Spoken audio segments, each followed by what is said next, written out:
father's toilet.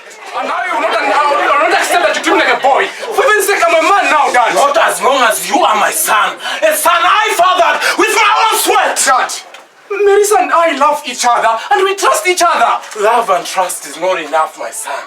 In this day and age, it is important that you take an HIV test before getting married. Dad, are you suggesting that Marisa is sick?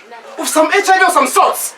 I didn't say that. Then you're simply saying that I, Simba, your own son, is sick. I didn't say that! You of all people should be able to understand how morally I have kept myself throughout my life.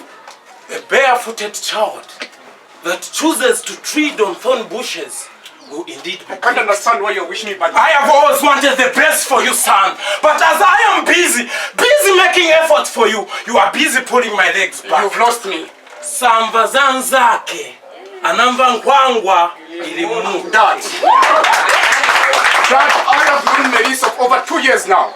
She is of great moral standing, with magnificent Christian values. A well society kind of a woman. You know what? You have an option to come to the wedding or not. Excuse me.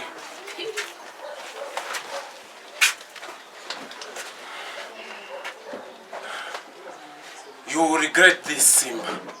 Don't say I didn't warn you.